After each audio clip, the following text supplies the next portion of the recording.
Hello, hello, hello, and welcome back to the Foreclosure Deals Coach podcast. I am your host, Donnie Corm. This is a show where we discuss how you can find, figure, fund, fix, and flip a foreclosure deal. Well, rates are finally coming down a little bit. Here we are in the early sixes, but consumer confidence, not so great right now. Let's talk about that on the show and discuss what the investors should be doing now. Stay tuned.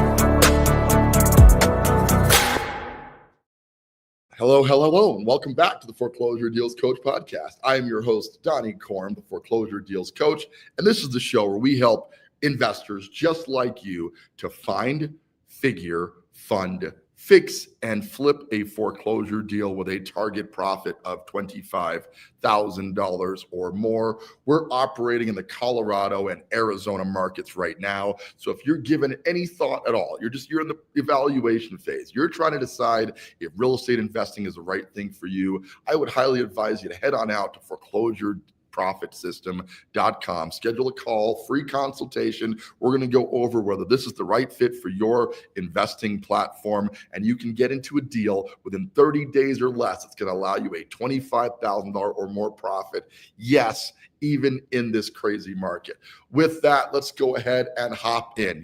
We talk a lot about what's happening in the market on this show because that's what the show's about, right?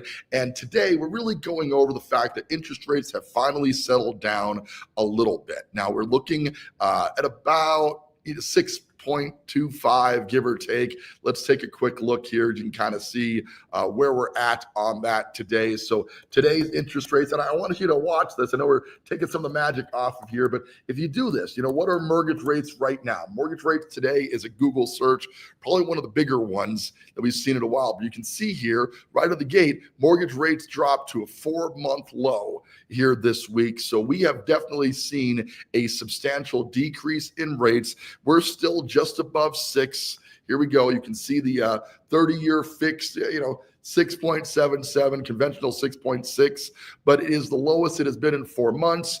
And, a lot of people are reporting loans with small buy downs and et cetera in the very early sixes, 6.25 kind of prevailing rate right now. So you can get a better interest rate that we've seen in quite some time. That's the good news. Most people have been waiting on rates to come down for some time to make their buying decision. As real estate investors, we are obviously dealing with the rate fluctuations in real time because if people's buying power is lower, they are less likely to buy a home if they can rent it for substantially less than what they're buying it for. And, I have a client who bought a house way back last September. So they've had it for quite some time. We bought it very well, as we always do. We put the remodel work into it. It came out gorgeously, as always. This is kind of the typical process. But we were hitting into the end of 23, the early 24 bracket when, again, we have to be optimistic in real estate investing. So we expected that the market was going to stabilize.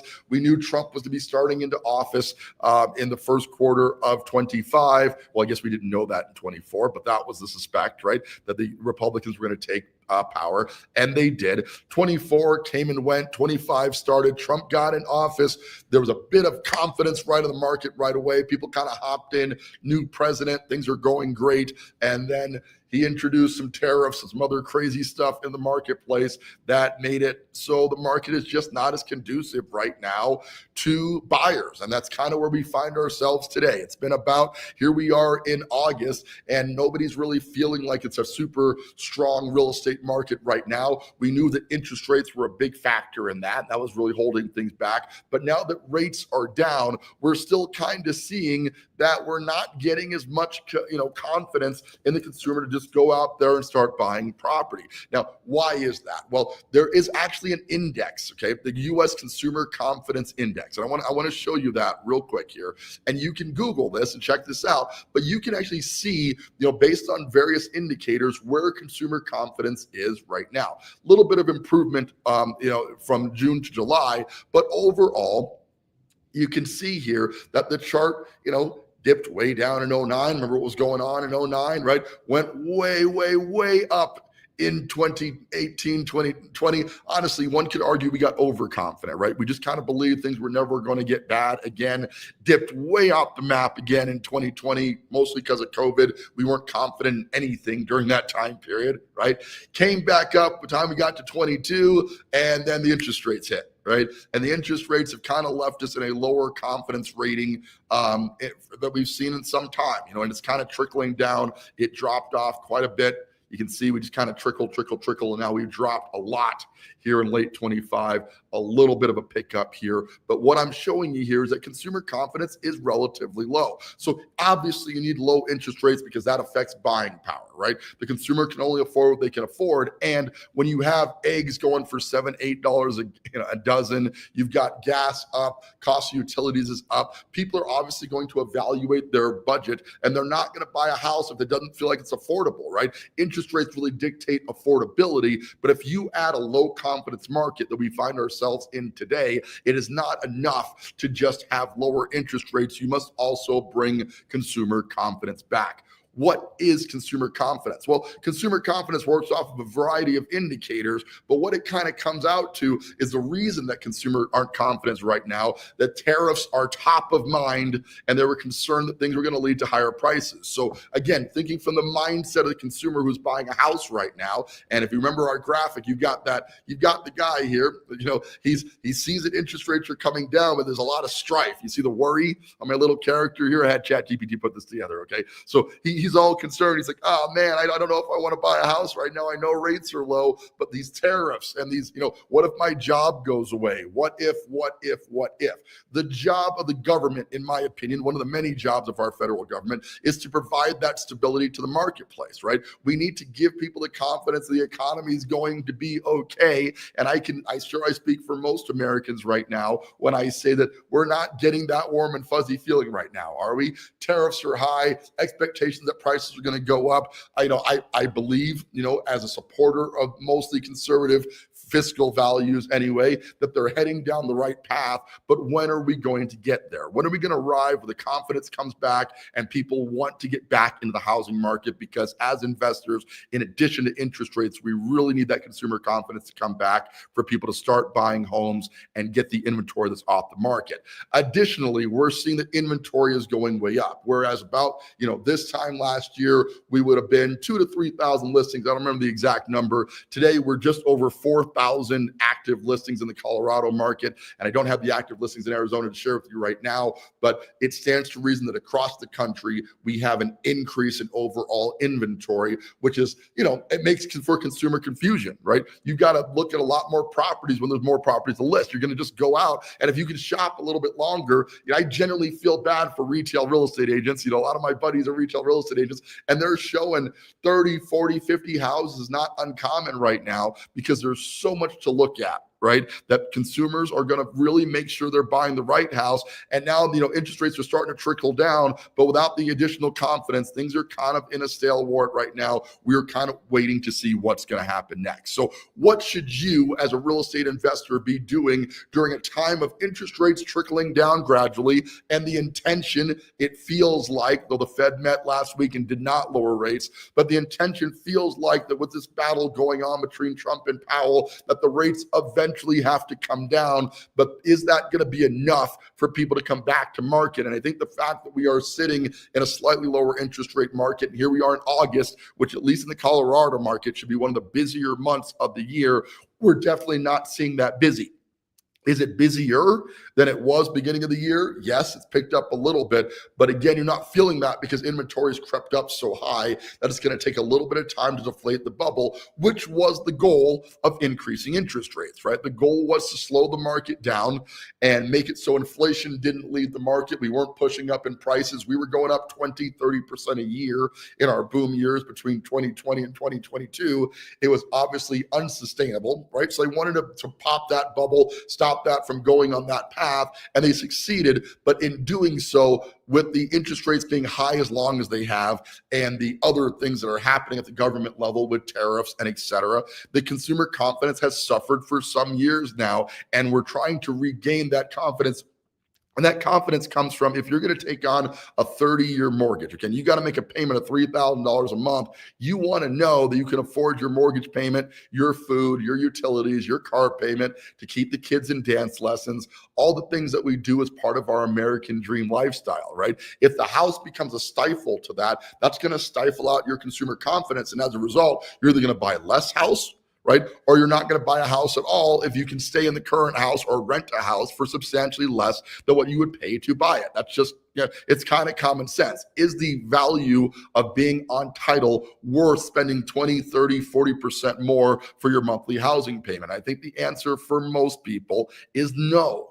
Right? For most people, they'd rather just be able to live in the same place. And, even though they're not building equity and all the things that we talk about with home ownership, they would rather deal in that situation and be able to afford their bills than pay more for the property, right? And going to people who are the move-up buyers, right? Who now have to look at the fact that if they're going to buy a house, their payment is likely going to go up by a large factor, maybe even double. They're probably going to get less house for that, so less square footage on a higher payment. Who's going to take that on? Right? Consumer confidence is low because there's not a lot of upward movement in the market with the current economic condition.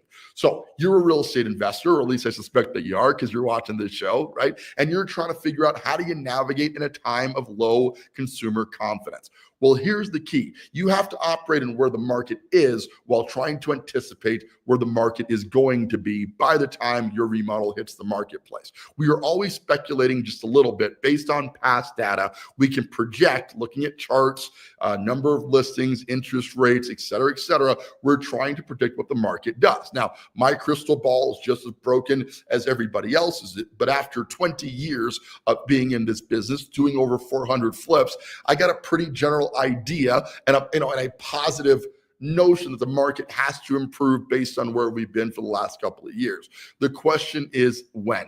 Right. And if you buy too early in that cycle, then you may be sitting on the property for a while, which means you're carrying the debt service on that. That's a pain in the butt. You are dealing with the utilities, the taxes, et cetera. So the time that it takes to sell the property is one of the most painful parts of this process, right? So you got the time element. And then if you're doing this to make a living, right? And that's what I don't recommend, is that people get into flipping as their only source of income, because now you've got to make executive decisions based on paying your bills that month, which means if that house doesn't sell, not only are you not getting a paycheck, you're also having to cover the debt service on that property. So you're going to find yourself in a negative over and over again until that property sells. That doesn't sound very positive, does it? Right? So who else is not confident? Investors. Right now, the investor market is super worried. And as a result of that, my advice to my clients, if they're already in a deal, we have to be very conservative in what we expect to get from it. It means that some of the projections that we offered 6 months ago, and a lot of these clients bought this property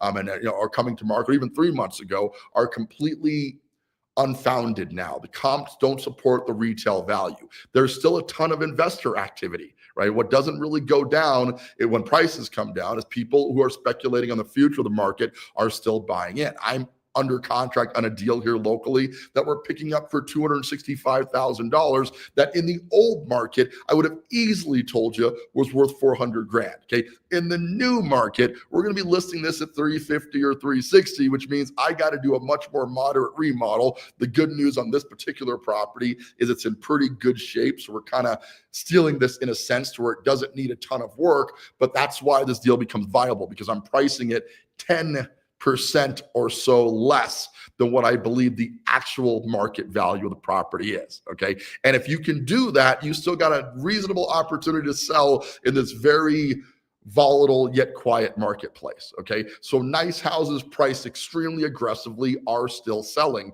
but you have to be able to price it aggressively. The challenge with when we're speculating on this, there's a time delay in the market from when we buy it to when we actually list it.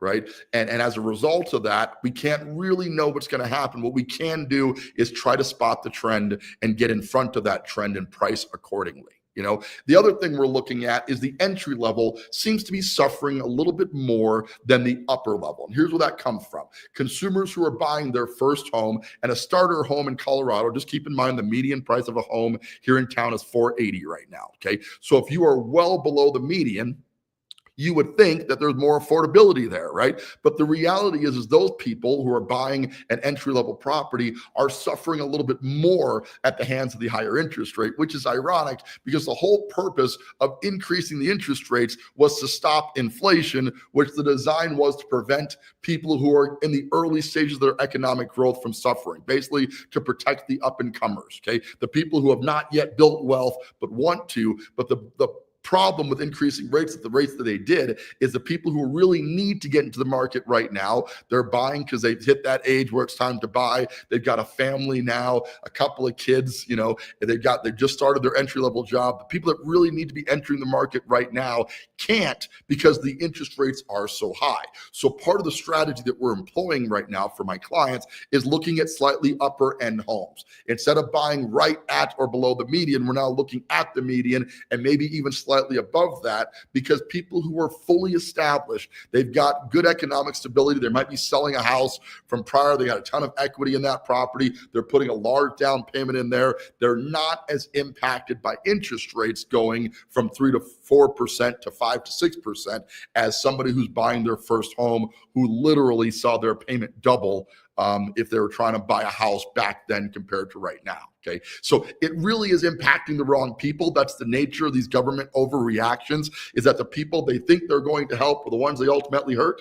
Right? And how many times have we seen that where the Fed thinks they've got an idea or the government always thinks they've got an idea on what's going to help, and in the end they end up making the situation worse than it was. Okay, that's where I think we find ourselves today, is in a worse market than we should be based on a government overreaction. But I would love to hear your comments on that. If you're watching out there, what do you think is going to take to get consumer confidence back to where it was? How do we get people to start buying? Well, what we're doing in my end is, first of all, pricing much more conservatively. Anything we buy right now, we need to be able to price significantly below market, which means we got to buy it well enough to do a functional enough remodel to be able to sell it at or below market. Okay, that's critical. Second phase is looking again at higher price brackets in buyers that potentially have more money. We can build them a nicer product, and we tend to find wider spreads on higher priced homes. One example of that, we have a client right now in a property that we got for about $405,000.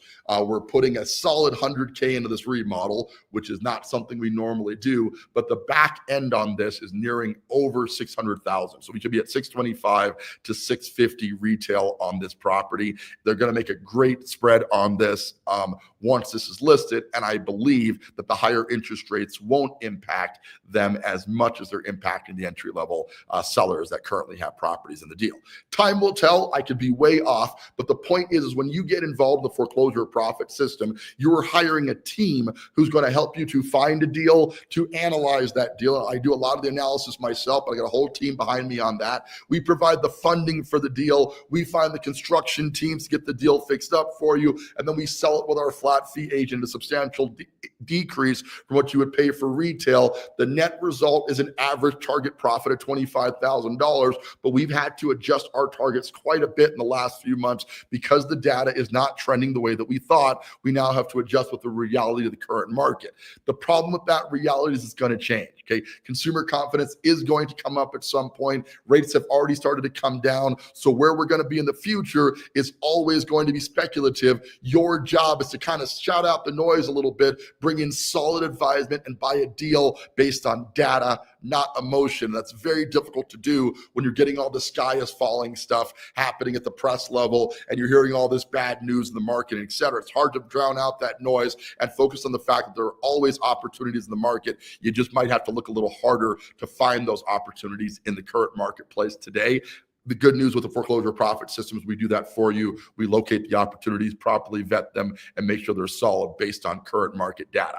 Not a perfect system, because nothing is, but by partnering with a group of people who are working with you to get the best result possible, you will have a higher probability of success and can add to your net worth and income by doing consistent deals in the foreclosure investment space. So that's where we are today.